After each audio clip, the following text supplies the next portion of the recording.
اپنی عظیم عبادت کی قبولیت کے لیے سب مل کر بلند تر صلوات۔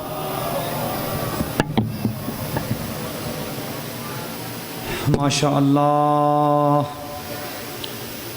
ماشاء اللہ لا حول ولا قوت الا باللہ العلی العظیم۔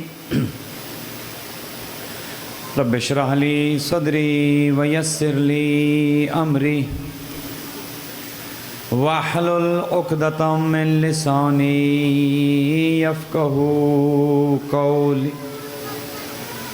اعوذ باللہ من الشیطان اللعین الرجیم۔ بسم اللہ الرحمن الرحیم۔ الحمد للہ رب العالمین، الحمد للہ کما ہوا اہلہ، الصلاۃ والسلام علی سیدنا و نبینا طبیب قلوبنا و شفیع ذنوبنا سیدنا و سید الثقلین جد الحسن والحسین بالقاسم محمد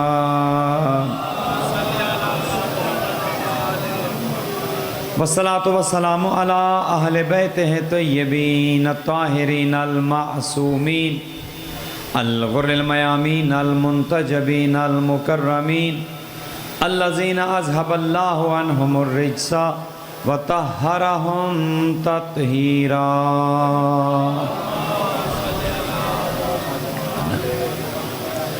رحمت اللہ علی احبابہم و اصحابہم و شیعتہم و محبیہم اجمعین ولعنت اللہ علی اعدائہم وقاتلیہم وظالمیہم من الآن الى قیام یوم الدین۔ اما بعد فقد قال الرحمن فی کتاب الفرقان وقولہ الحق وہو اصدق الصادقین۔ بسم اللہ الرحمن الرحیم۔ من یطع الرسول فقد اطاع اللہ۔ صلوات۔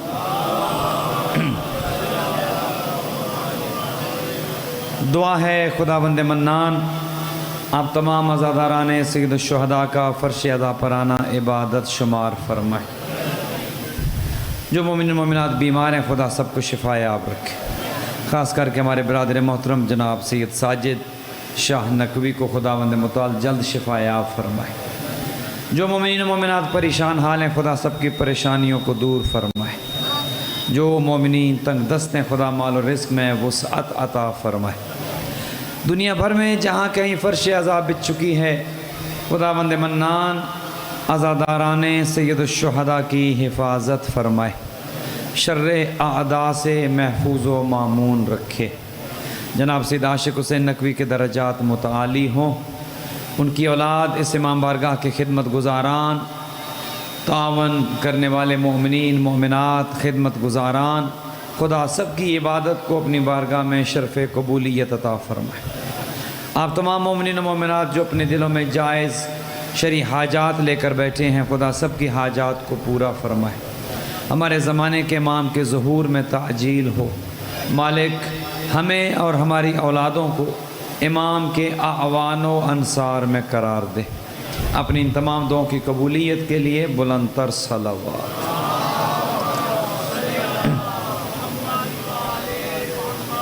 آپ کی خدمت میں کل یہ عرض کیا تھا کہ اس عشر اولیٰ سے خطاب کرنے کے لیے جو عنوان سخن ہم نے منتخب کیا ہے وہ ہے اطاعت رسول۔ ہم پر ایک اعتراض یہ بھی ہوتا ہے کہ شیعہ معاذ اللہ رسول اللہ کا ذکر کم کرتے ہیں، حالانکہ یہ درست نہیں ہے۔ یہ بھی کہا جاتا ہے کہ شیعہ اپنی مجالس میں توحید کا ذکر نہیں کرتے یا کم کرتے ہیں، یہ بھی ایک بہتان ہے، یہ بھی ایک الزام ہے۔ ایسا نہیں ہے۔ اور یہ بھی ایک الزام لگایا جاتا ہے کہ شیعہ کی مجالس میں ذکر علی زیادہ ہوتا ہے۔ ہاں ذکر علی یقیناً زیادہ ہوتا ہے، لیکن ذکر علی ہی میں ذکر رسول بھی ہوتا ہے، ذکر خدا بھی ہوتا ہے۔ ذکر علی میں سارے ذکر آ جاتے ہیں، چونکہ اللہ ان کو بہتر جانتا ہے اور یہ اللہ کو بہتر جانتے ہیں۔ خود پیغمبر کی حدیث ہے، یا علی ما عرفک الا اللہ وانا، یا علی تجھے کسی نے نہیں پہچانا، یا اللہ جانتا ہے علی کیا ہے، یا مصطفیٰ جانتا ہے علی۔ پھر فرماتے ہیں یا علی ما عرفنی الا انت واللہ، اے علی مجھے کوئی نہیں جانتا، میری معرفت کسی کو نہیں ہے، یا مجھے تم جانتے ہو یا مجھے خدا جانتا ہے۔ پھر فرماتے ہیں یا علی ما عرف اللہ، اللہ کو کوئی نہیں پہچان سکتا، الا انت و انا، اگر صحیح معنوں میں اللہ کی کسی کو معرفت ہے یا مرتضیٰ جانتے ہیں یا مصطفیٰ جانتے ہیں۔ تو اللہ اکبر، یا علی اللہم صلی علی۔ علی نے پہچان کرائی توحید کی، علی نے تعارف کرایا رسالت کا، علی نے وہ پیغام کے جو رسول اللہ لے کر آئے تھے اس پیغام کو ہم تک پہنچایا۔ ہم نے اس عشرے کا یہ عنوان اس لیے بھی رکھا کہ آج زمانے میں بے چینی ہے، زمانے میں اضطراب ہے، افراتفری کا عالم ہے، عدم برداشت ہے، کوئی دوسرے کے عقیدے کو سننے کے لیے تیار نہیں، دوسرے کی رائے کو برداشت کرنے کے لیے تیار نہیں، اپنی مسجد میں کسی دوسرے کو نماز پڑھنے کی اجازت دینے کے لیے تیار نہیں، کسی دوسرے عقیدے کے فرد کو اپنے محلے میں آنے کی اجازت دینے کے لیے تیار نہیں، بلکہ اب تو نوبت یہاں تک آ چکی ہے کہ جب پتہ چل جائے کہ یہ مسلمان فلاں عقیدہ رکھتا ہے مسلمان، لا الہ الا اللہ پڑھنے والا ہے، محمد رسول اللہ پڑھنے والا ہے، لیکن اس کا عقیدہ فلاں ہے، اب اتنی دوری پیدا ہو چکی ہے کہ ایک دوسرے کے ساتھ ہاتھ ملاتے ہوئے لوگ گھبراتے ہیں۔ یہ افراتفری کیوں ہے؟ یہ بے چینی کیوں ہے؟ یہ نفرتیں کیوں ہیں؟ اسلام نے تو نہیں سکھایا یہ سب کچھ، دین نے تو یہ درس نہیں دیا، مذہب تو یہ نفرتیں نہیں سکھاتا، دین تو محبتیں بانٹتا ہے۔ معصوم سے پوچھا گیا مولا دین کیا ہے؟ فرماتے ہیں حل الدین الا الحب، کیا دین محبت کے علاوہ بھی کسی چیز کا نام ہے؟ دین میں محبت کے علاوہ کچھ نہیں ہے، دین نام ہی محبت کا ہے۔ ہاں اپنا عقیدہ چھوڑو نہیں، اور کسی کے عقیدے کو، مسلمان ہو، ایک ملک میں رہتے ہو، ایک محلے میں رہتے ہو، ایک شہر میں رہتے ہو، ایک دوسرے کا احترام کیا جائے۔ وجہ یہ تھی ہم نے اطاعت رسول کو اپنا عنوان بنایا، چونکہ یہ وہ عنوان ہے کہ اس پر کسی کو کوئی اعتراض نہیں ہے۔ ہر مسلمان رسول اللہ کی رسالت کا دم بھرتا ہے، ہر مسلمان ہو ہی نہیں سکتا اگر رسول اللہ پر اپنی جان نثار کرنے کے لیے آمادہ نہ ہو، عزت و تکریم نہ کرے، وہ مسلمان ہو ہی نہیں سکتا۔ لہٰذا ہم نے یہ سوچا کہ ایسے عنوان پر گفتگو کی جائے جس پر سب جمع ہو جائیں۔ اور ایک چیز آپ کی خدمت میں اور عرض کر دوں، یہ جو تفرقات ہیں، یہ جو بعض چیزوں میں اختلافات ہیں، یہ بہت تھوڑے ہیں، جو مشترکات ہیں وہ بہت زیادہ ہیں۔ جن چیزوں پر ہم ملتے ہیں، ہمارا اتفاق ہے، اتحاد ہے، وہ چیزیں بہت زیادہ ہیں، لیکن دشمن ان چیزوں کو ہوا دیتا ہے جو چند اختلافی چیزیں ہیں، جو گنتی کی اختلافی چیزیں ہیں، انہیں ہوا دے کر مسلمان کو مسلمان کا دشمن بنایا جاتا ہے، بھائی کو بھائی کا دشمن بنایا جاتا ہے، ایک دوسرے کے برسر پیکار کیا جاتا ہے۔ اقبال نے کیا خوب کہا، منفعت ایک ہے اس قوم کی نقصان بھی ایک ہی سب کا نبی، دین بھی، ایمان بھی ایک، حرم پاک بھی، اللہ بھی، قرآن بھی ایک۔ پھر کہتے ہیں کچھ بڑی بات تھی، ہوتے جو مسلمان بھی ایک۔ افسوس کی بات ہے مسلمان ایک کیوں نہیں ہیں؟ اس لیے کہ مسلمانوں نے مرکز کو چھوڑ دیا ہے۔ مرکز کیا ہے؟ مرکز ہے اطاعت رسول۔ خدا فرماتا ہے کہ اگر موحد بننا چاہتے ہو، میری اطاعت میں آنا چاہتے ہو، اللہ سبحانہ و تعالیٰ نے مسئلہ ہی حل کر دیا۔ فرماتا ہے من یطع الرسول فقد اطاع اللہ، جس نے میرے رسول کی اطاعت کی اس نے گویا مجھ اللہ کی اطاعت کی۔ مسئلہ ہی حل ہو گیا۔ آئیے اپنے اپنے عقیدوں کو ایک نقطے پر مرتکز کر دیں اور عقیدِ رسالت پر جمع ہو جائیں اور دیکھتے ہیں کہ وہ رسول ہم سے کیا چاہتے ہیں۔ شیعہ ہو یا سنی، دیوبندی ہو یا اہل حدیث، ہر ایک اگر اس عقیدے پر آ جائے کہ سب دیکھتے ہیں رسول ہمیں کیا دیتے ہیں، جو رسول ہمیں دے وہ لے لیتے ہیں، اور جس سے رسول ہمیں روکے اس سے، جس نے رسول کو اذیت دی اس سے اپنے آپ کو دور کر لیتے ہیں۔ جس کے بارے میں رسول نے کہا فاطمہ تو بضعۃ منی من آذاہا فقد آذانی، یہ میرے ٹکڑے ہیں، جس نے انہیں تکلیف دی اس نے مجھے تکلیف دی۔ تو جو رسول کے قریبی ہیں ان کے قریب ہو جاتے ہیں، جنہوں نے رسول یا آل رسول کو اذیت دی ان سے دور ہو جاتے ہیں۔ یقین کریں اگر ہم یہ کر لیں تو سارے تفرقے ختم ہو جاتے ہیں۔ اطاعت رسول پر اگر ہم جمع ہو جائیں سارے جھگڑے ختم ہو جاتے ہیں۔ ایک ہے اطاعت اور ایک ہے اتباع۔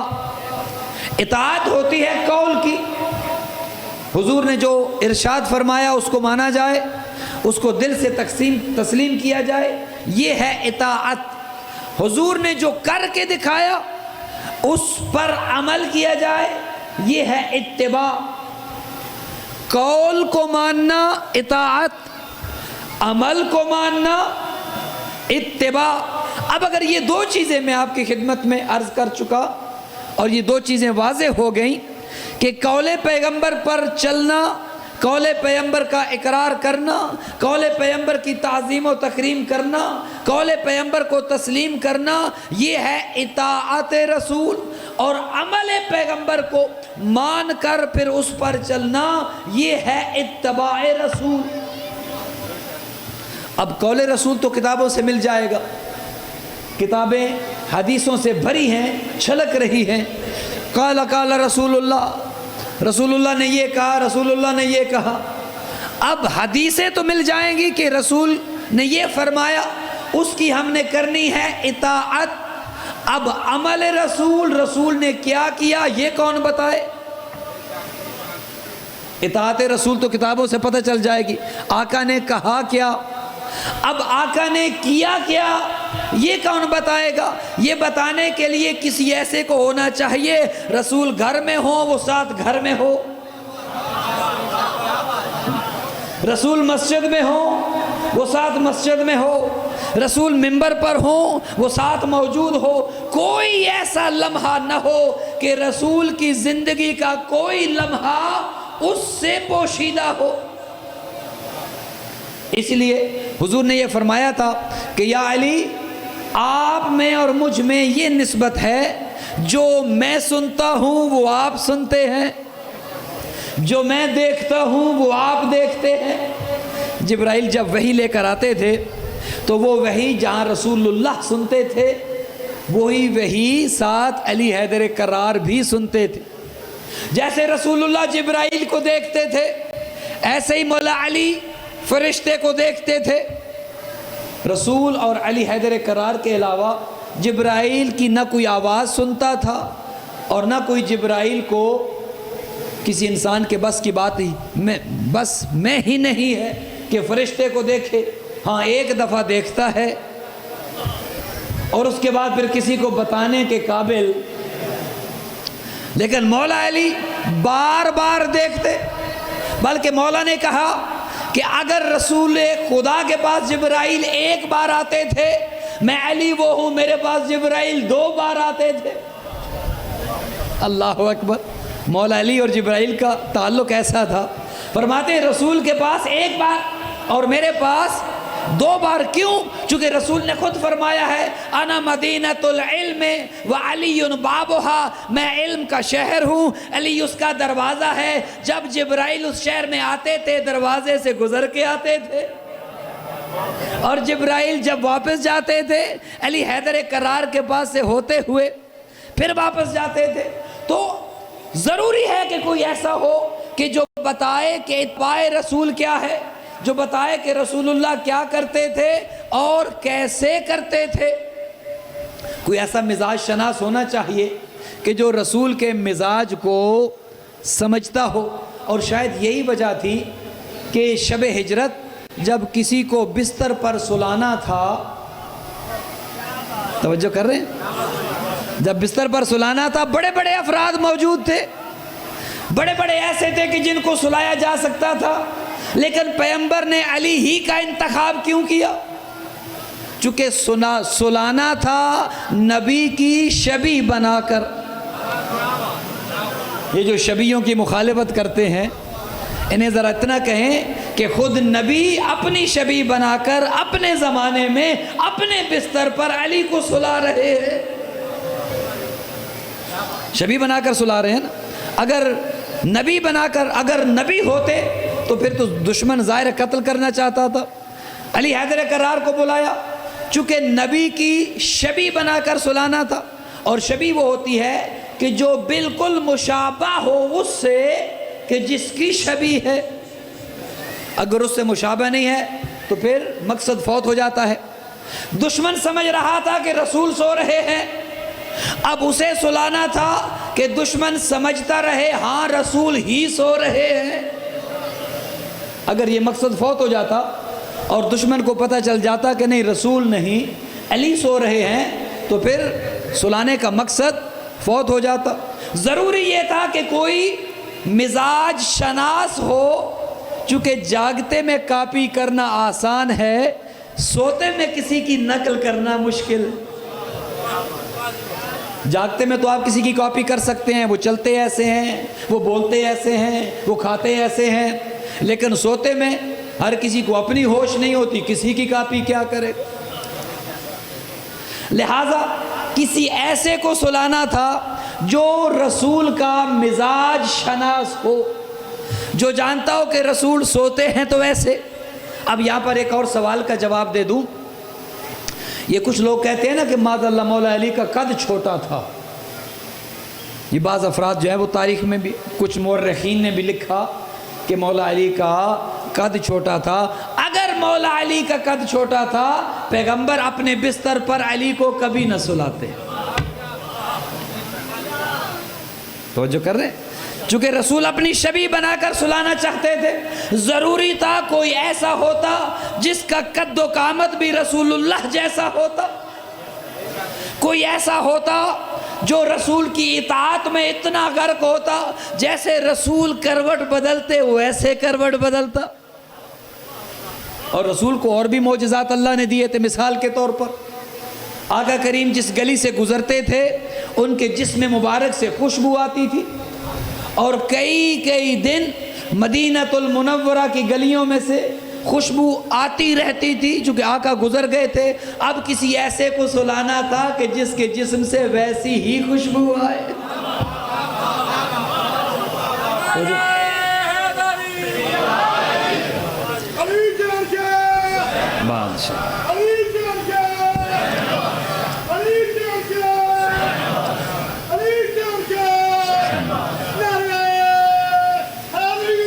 یا علی اللہم صلی علی محمد۔ کسی ایسے کو سلانا تو کاپی کرنی ہے نا، اطاعت والے کو سلانا ہے، اتباع والے کو سلانا ہے، شبیہ بنا کر سلانا ہے، تو کوئی ایسا ہو کہ جو بالکل نبی کی شبیہ ہو، جو نبی میں تھا ویسا اس میں نظر آئے اور لوگ یہ سمجھتے رہیں کہ نبی ہی سو رہے ہیں۔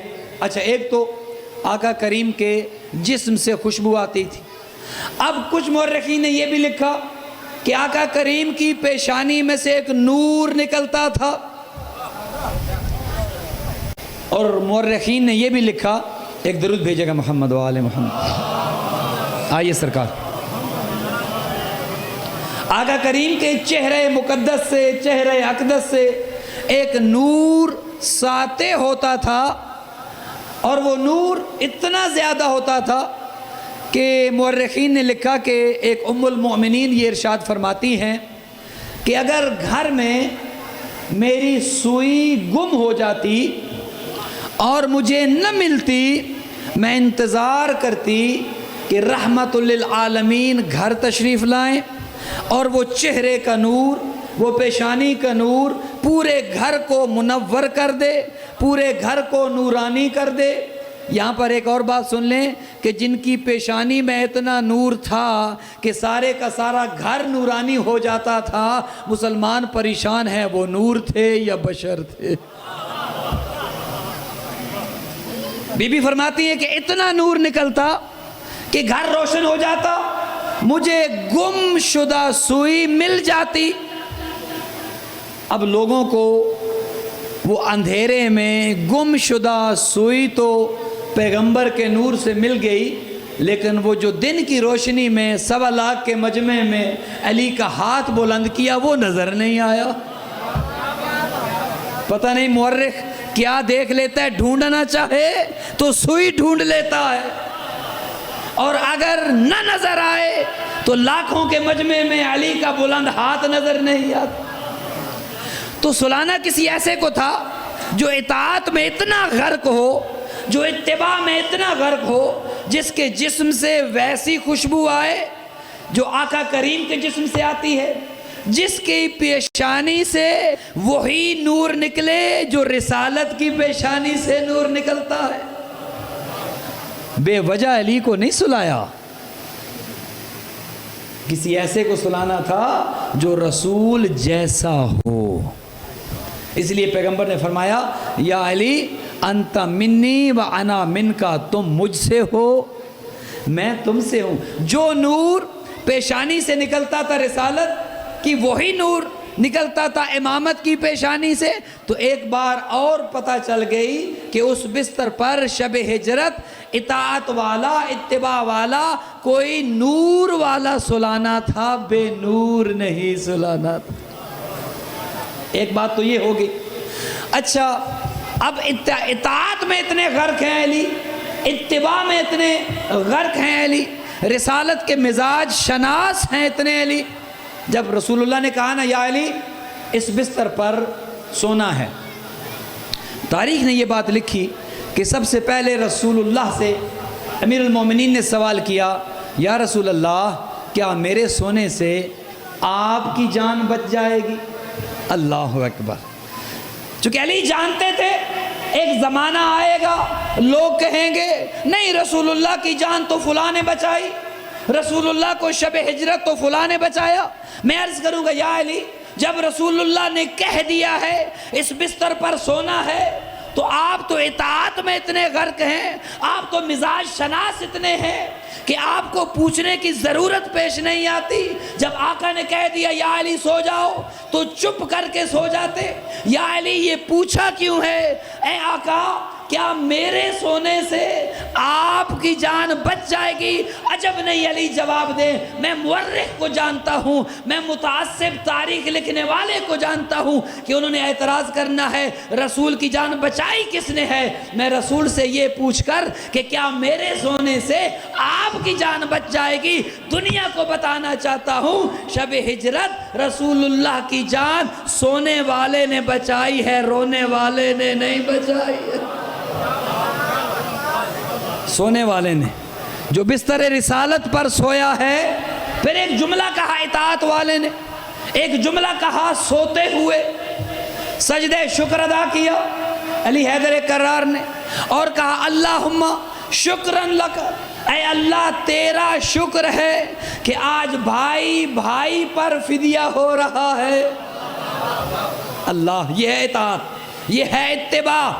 جب علی کو بستر پیمبر پر سوتے ہوئے اللہ نے دیکھا تو جبرائیل سے کہا، میکائیل سے کہا، دیکھو ذرا زمین پر ایک بھائی دوسرے بھائی پر اپنی جان نثار کر رہا ہے، اپنی جان نچھاور کر رہا ہے، اپنی جان قربان کر رہا ہے، کیا تم میں کوئی ایسا ہے جبرائیل و میکائیل کہ ایک دوسرے پر اپنی جان قربان کرو؟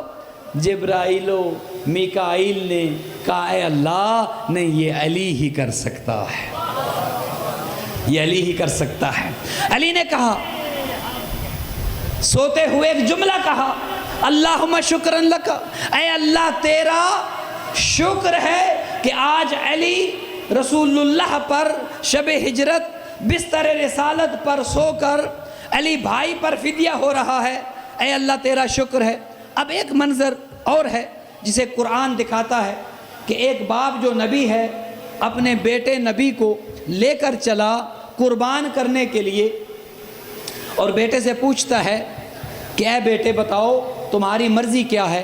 میں نے خواب میں دیکھا ہے، یا بنیا انی ارا فی المنام انی اذبحک فانظر ماذا تری، اے اسماعیل بتاؤ میں نے خواب میں دیکھا ہے تو میں ذبح کر رہا ہوں، فانظر ماذا تری، تمہاری رائے کیا ہے؟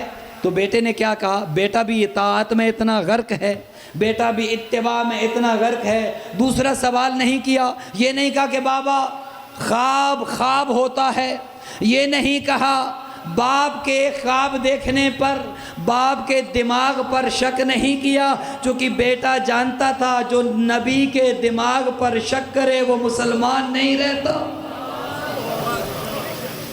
بیٹے نے کہا یا ابت افعل ما تؤمر ستجدنی انشاءاللہ من الصابرین، اے بابا کر دیجئے جو آپ نے خواب دیکھا ہے، آپ اس خواب پر عمل کر دیجئے، آپ مجھے صابرین میں سے پائیں گے۔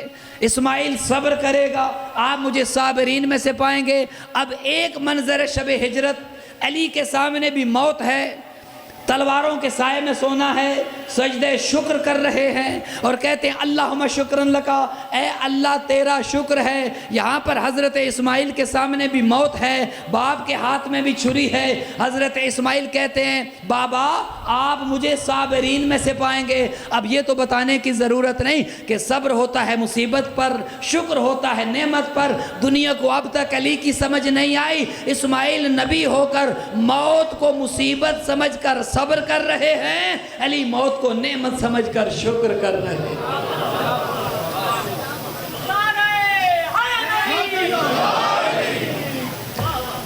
یہ ہے مزاج علی، چونکہ علی مزاج شناس ہیں رسول اللہ کے، اطاعت میں اتنے غرق ہیں، نہیں پوچھا، دوسری بات نہیں کی، بستر رسول پر سو گئے، چونکہ علی جانتے تھے کہ رسول اللہ یہی چاہتے ہیں۔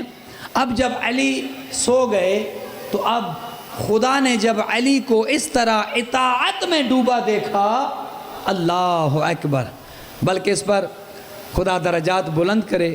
علامہ اظہر حسن زیدی صاحب کے جو ایک بے بدل خطیب تھے، وہ فرمایا کرتے تھے کہ جب علی کا سونا اللہ نے دیکھا، علی کا سونا اتنا قیمتی تھا کہ اللہ نے پوچھ لیا علی یہ سونا بیچو گے؟ علی یہ سونا بیچو گے؟ تو علی نے کیا کہا؟ علی نے جواب میں یہ عرض کی کہ خریدار پر منحصر ہے، خریدنے والا کون ہے؟ علی لوگے کیا ہے سونے کا؟ کہا جو تیری مرضی۔ اللہ اکبر، جب علی نے کہا جو تیری مرضی تو ادھر سے آیت آ گئی وَمِنَ النَّاسِ مَن يَشْرِي نَفْسَهُ ابْتِغَاءَ، جاؤ علی تم نے ہماری مرضی اپنے سونے کے بدلے مانگی ہے، ہم نے اپنی مرضیاں تجھے دے دی ہے۔ علی اطاعت میں اتنے ڈوبے ہوئے تھے، اطاعت رسول میں۔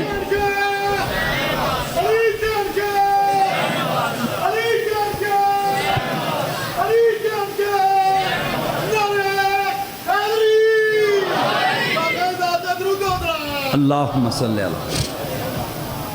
تو اگر مسلمان اطاعت رسول پر یکجا ہو جائیں، مجتمع ہو جائیں، تمام تفرقے ختم ہو جاتے ہیں، تمام جھگڑے ختم ہو جاتے ہیں، تمام دوریاں ختم ہو جاتی ہیں، ایک مرکز بنا لیتے ہیں، شیعہ ہوں یا سنی، کسی بھی مکتب مسلک سے تعلق ہو، آئیے سب ایک نقطے پر جمع ہو جاتے ہیں، اور وہ نقطہ رسالت ہے۔ جو آقا کریم چاہتے ہیں، آقا کریم کی چاہت کو مان لیتے ہیں اور ایک نقطے پر جمع ہو جاتے ہیں۔ اور علامہ اقبال نے تو کیا خوب اس کا 2 مصروں میں جواب دیا، اور وہ فرماتے ہیں کہ کی محمد سے وفا تو نے تو ہم تیرے ہیں۔ خدا کیا کہتا ہے؟ وفا کرو میرے نبی سے، اطاعت کرو میرے نبی کی۔ جب نبی سے وفا کر دی تم نے، یہ جہاں چیز ہے کیا لوح و قلم تیرے ہیں، سب مل جائے گا، پھر جنت کیا جو چاہو گے مل جائے گا۔ لیکن شرط یہ ہے کہ اس نقطے پر جمع ہو جائیں، تمام مسلمان اپنے تفرقات کو چھوڑ کر نقطۂ رسالت پر جمع ہو جاتے ہیں۔ جو رسول دے دے، قرآن یہ کہتا ہے وَمَا أَتَاكُمُ الرَّسُولُ فَخُذُوهُ وَمَا نَهَاكُمْ عَنْهُ فَانْتَهُوا۔ جو میرا رسول تمہیں دے دے وہ لے لو، اور جس سے میرا رسول تمہیں روکے اس سے رک جاؤ۔ اب نہ دین آپ کی مرضی کا نام، نہ دین میری مرضی کا نام، دین بانی شریعت کی مرضی کا نام۔ اگر ہم اس نقطے پر جمع ہو جائیں کہ جو پیغمبر نے دیا وہ لے لیتے ہیں، اگر حدیث قصہ میں چادر کے نیچے اہل بیت کو لا کر اللہ کے رسول دعا کے ہاتھ اٹھا کر کہتے ہیں اللہم ان ہؤلاء اہل بیتی وخاصتی وحامتی لحمہم لحمی ودمہم دمی یولمنی ما یولمہم ویحزننی ما یحزنہم انہم منی وانا منہم۔ اگر پیغمبر یہ کہیں اے اللہ یہ جو چادر کے نیچے ہیں یہی میرے اہل بیت ہیں، یہ مجھ سے ہیں، میں ان سے ہوں، ان کا گوشت میرا گوشت ہے، ان کا خون میرا خون ہے، یہ مجھ سے ہیں، میں ان سے ہوں، اے اللہ تو ان پر درود و سلام بھیج۔ اب اگر درود و سلام والے اہل بیت ہیں تو ہم دوسرے دروازوں پر کیوں پریشان پھرتے ہیں؟ اگر پیغمبر نے اپنے اہل بیت کو دکھا دیا کہ اہل بیت وہ ہیں جو درود و سلام والے ہیں، یہ ہمارے بزرگ جو درود و سلام پڑھاتے ہیں، یہ درود و سلام کن پر ہے؟ یہ ان پر ہے کہ جو اللہ نے جبرائیل کو بتا دیا تھا کہ یہ میرے حبیب کے اہل بیت ہیں، ان کی اطاعت میں رسول اللہ کی اطاعت ہے، رسول اللہ کی اطاعت میں مجھ اللہ کی اطاعت ہے۔ اگر کوئی اللہ تک پہنچنا چاہتا ہے تو خدا کہتا ہے مجھ تک پہنچنے کے لیے وَابْتَغُوا إِلَيْهِ الْوَسِيلَةَ، وسیلہ بناؤ، میں اپنے تک پہنچنے کے لیے بغیر وسیلے کے تمہیں آنے نہیں دوں گا، اور وسیلہ بھی وہ ہو جو میں بناؤں تم نہ بناؤ۔ بنانے والا میں ہوں، وسیلہ میں بناؤں گا، میرا نبی اس وسیلے کو دکھا دے گا۔ اب ان کی اطاعت کرنی ہے۔ تو رسول اللہ نے جب اہل بیت کو دکھا دیا کہ یہ مجھ سے ہیں، میں ان سے ہوں، جو میں کہتا ہوں وہ یہ کہتے ہیں، جو یہ کہتے ہیں وہ میں کہتا ہوں، اور جو میں کہتا ہوں وہی اللہ کہتا ہے، پھر بتائیے ہمیں کسی اور دروازے پر جانے کی ضرورت کیا ہے؟ جب رسول اللہ کا دروازہ موجود ہے، جب اہل بیت کا دروازہ موجود ہے، تو ایک سوال کا جواب دیجئے، ہمیں در در کی ٹھوکریں کھانے کی ضرورت کیا ہے؟ جب اللہ نے ہمیں علی کے دروازے پر جھکا دیا ہے، علی کے دروازے پر جھکنے کا ایک فائدہ یہ ہے بندہ در در کی ٹھوکروں سے محفوظ ہو جاتا ہے۔ علی کے دروازے پر جب چلا جائے تو پھر کسی اور دروازے پر جانے کی ضرورت نہیں رہتی، چونکہ یہ دروازہ وہ دروازہ اگر ان کی اطاعت ہو گئی، اگر ان کی اتباع ہو گئی تو پھر کسی اور دروازے پر جانے کی ضرورت نہیں ہے۔ اپنی گفتگو کو نتیجے تک لے آؤں، ایک محفل میں کچھ افراد موجود تھے، اور وہاں پر ایک بہت بڑا سخی کہ جسے تاریخ حاتم طائی کہتی ہے، اس کا بیٹا بھی تھا اسی محفل میں، سید الشہداء بھی موجود تھے۔ حاتم طائی کا بیٹا جب محفل سے گزرا لوگ اسے سلام کرنے لگے، لوگ اس کی تعظیم کرنے لگے، لوگ اس کی تکریم کرنے لگے۔ وہ چلتے چلتے اس مقام پر آیا جہاں پر سبط اصغر میرے آقا سید الشہداء تشریف فرما تھے۔ عدی بن حاتم طائی وہ چاہتا تھا کہ آقا میری اسی طرح تعظیم کریں جس طرح عوام الناس نے میری تعظیم کی ہے۔ امام نے پوچھا بتاؤ اگر تم مجھ سے یہ امید رکھتے ہو کہ میں تمہاری تعظیم کروں، بتاؤ وہ کون سی خوبی ہے جو تجھ میں ہے اور مجھ میں نہیں؟ تعظیم ہوتی ہے خوبی کی وجہ سے، کسی کی بزرگی کی وجہ سے، کسی کی بڑائی کی وجہ سے۔ بتاؤ وہ کون سا خاصہ ہے جو تجھ میں ہے اور مجھ میں نہیں؟ تو حاتم طائی کا بیٹا عدی کہتا ہے کہ میرا باپ بہت بڑا سخی تھا، میرے باپ کی سخاوت اتنی تھی کہ میرے باپ کے محل کے 40 دروازے تھے، میرا باپ سائل کو پہلے دروازے سے دیتا اور وہی سائل اگر دوسرے دروازے پر آ جاتا میرا باپ اسے منع نہ کرتا، جھڑکتا نہیں، دوسرے دروازے پر بھی دیتا، اور اگر وہی سائل تیسرے دروازے پر آتا میرا باپ حاتم طائی اسے تیسرے دروازے سے پھر دیتا۔ اگر وہ سائل 40 دروازوں پر آتا میرا باپ اتنا بڑا سخی تھا، ہر دروازے سے اسے عطا کرتا۔ میرے امام نے کہا اے عدی، حاتم طائی کے بیٹے تجھے اس بات پر فخر ہے کہ تیرے باپ کے 40 دروازے تھے، وہ سائل کو ہر دروازے سے عطا کرتا، لیکن سنو تیرا باپ سائل کو 40 دروازوں کے چکر لگواتا تھا، پہلے دروازے پر کم دیتا تھا تبھی تو وہ دوسرے دروازے پر آتا، دوسرے پر دینے سے حاجت رہ جاتی تبھی تو سائل تیسرے دروازے پر آتا۔ پتہ چلا وہ کم دیتا تھا، سائل کو 40 دروازوں کے چکر لگانے پڑتے تھے۔ تو اس حاتم طائی کا بیٹا ہے، جانتے ہو میں کس علی حیدر کرار کا بیٹا ہوں؟ میرا باپ 40 دروازوں پہ نہیں بلواتا، ایک دروازے پر بلاتا ہے اور اتنا دیتا ہے دوسرے پہ جانے کی ضرورت نہیں رہتی۔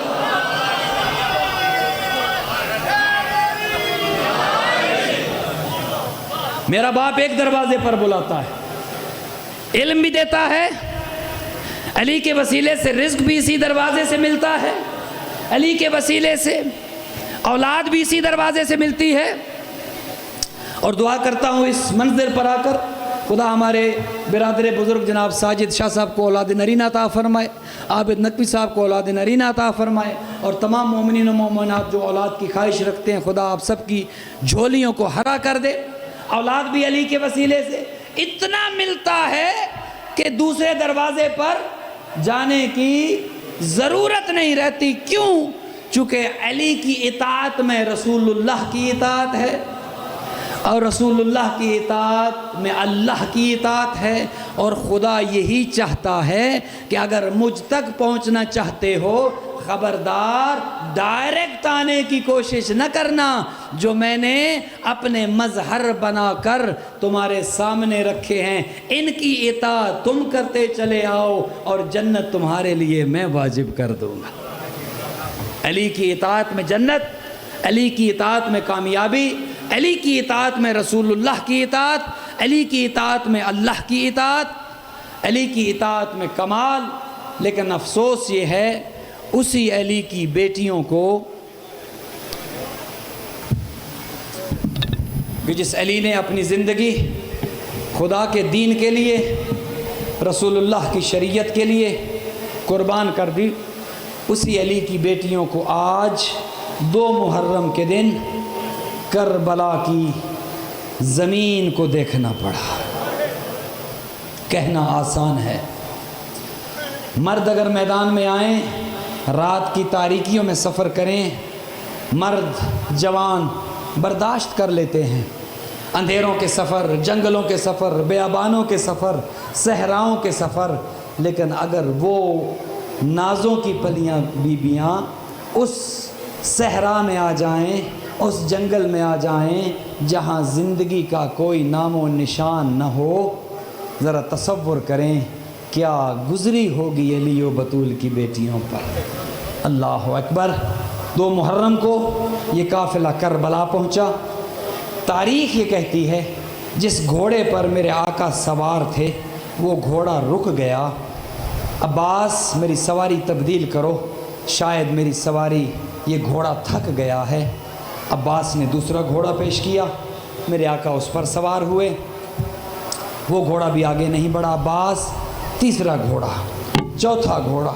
روایت کہتی ہے 6 سواریاں میرے آقا نے تبدیل کی، لیکن ہر گھوڑا آگے بڑھنے کا نام نہیں لیتا تھا، ہمیں سمجھانے کے لیے کہ عباس لگتا یہ ہے یہی وہ زمین ہے جہاں پر ہمارے مزار بنے گے۔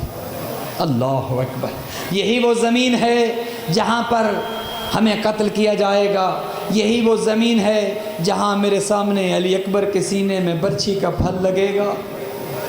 عباس یہی وہ زمین ہے جہاں میرے ہاتھوں پر میرا ششمہ ہاتھ تڑپ تڑپ کر جان دے دے گا، یہی وہ زمین ہے جہاں پر ہمارے لاشیں 3 دن تک بے گور و کفن پڑے رہیں گے۔ عباس خیمے لگا دو۔ خیمے لگ گئے۔ کچھ دیر کے بعد ثانی زہرا کا پیغام آتا ہے، بھائی حسین ذرا میری بات سننا۔ میرے آقا گئے، بہن بلایا ہے، یاد کیا ہے؟ ہاں بھائی، یہ کون سی جگہ ہے؟ یہ کہاں خیمے لگوائے ہیں؟ اس جگہ کا نام کیا ہے؟ بھائی میں جب سے اس زمین پر آئی ہوں میرا دل دہل رہا ہے، میرا دل بیٹھا جا رہا ہے، اور صرف اتنا نہیں اے حسین بھیا، جب سے میں اس زمین پر آئی ہوں ایک بی بی کے رونے کی آواز سن رہی ہوں۔ جب سے میں اس زمین پر میں نے قدم رکھے ہیں مجھے ایک بی بی کے رونے کی آواز سنائی دے رہی ہے۔ عزادارو اتنا سننا تھا، کہا بہن زینب جانتی ہو یہ بی بی کون ہے؟ یہ کوئی اور نہیں، یہ ہماری دکھیاری ماں زہرا ہے، جس نے اپنے پہلو پہ ہاتھ رکھے ہوئے ہیں اور ساتھ ساتھ چل رہی ہے اور دعائیں کر رہی ہے، حسین اللہ کرے تیرا گھر بچ جائے۔ عزادارو روایت کہتی ہے، دامن وقت میں گنجائش نہیں، ختم کر رہا ہوں۔ روایت کہتی ہے بنی اسد کے افراد کو بلایا گیا، کچھ وصیتیں کی، بنی اسد کے افراد سے 60,000 درہم میں زمین کربلا کو خریدا، واپس ہبہ کر دیا۔ مردوں سے کہا دیکھو یہ زمین تم واپس لے لو، ایک احسان کرنا، جب ہم عاشور کے دن یہاں پر ہمیں قتل کر دیا جائے یہ زمین تمہاری ہو گئی، دیکھو ہمارے جنازوں کو دفن کر دینا۔ اور پھر ان کی عورتوں کو بلایا، کہا دیکھو اگر تمہارے مرد ڈر جائے، عورتیں شریعت میں قبر نہیں کھود سکتی، تم گڑھے کھود دینا، غریبوں کو دفن کر دینا۔ پھر بچوں کو بلایا، دیکھا غربت غریب کربلا، بچوں کو بلایا، کہا دیکھو ہم پر ایک احسان کرنا، اگر تمہارے ماں باپ ہمیں دفن نہ کر سکے تم آ جانا اور کھیل کود کے بہانے آ کر کربلا کی ریت کو ہماری لاشوں پہ پھینک دے رہنا، تمہارا کھیل ہو جائے گا، غریب دفن ہو جائیں گے۔ پھر کچھ وصیتیں کی۔ عزادارو ایک وصیت سن لو، میں اجازت لے لوں، ایک وصیت ہی کا بنی اسد والو، دیکھو عزادارو دیکھو شام کا وقت ہے، مغرب کا وقت ہے، آپ کے دل میں غریب کربلا کی محبت ہے، آپ نے مولا کا خیال کیا، آپ نے اپنے آرام کو چھوڑا اور غریب کربلا کو پرسہ دینے آئے ہیں۔ جانتے ہو مولا کو آپ کا کتنا خیال ہے، جانتے ہو آپ کو تو محبت ہے حسین ابن علی سے، جانتے ہو مولا کو آپ سے کتنی محبت ہے۔ عزادارو بنی اسد کے مردوں کو بلایا، کہا دیکھو ایک وقت آئے گا جب ہم دفن ہو جائیں گے، ہمارے شیعہ ہماری زیارت کو آئیں گے، ہمارے چاہنے والے ہماری قبور کا پتہ پوچھتے پوچھتے آئیں گے۔ جب ہمارے شیعہ آئیں دیکھو 3 دن انہیں مہمان رکھنا۔ ایک پیاسا وصیت کر رہا تھا، انہیں پیاسا نہ رہنے دینا، ہمارے شیعوں کو پانی بھی پلانا، وہ 3 دن تک کھانا بھی کھلانا، کوئی شیعہ کربلا بھوکا نہ رہ جائے۔ اللہ لعنت اللہ علی القوم الظالمین۔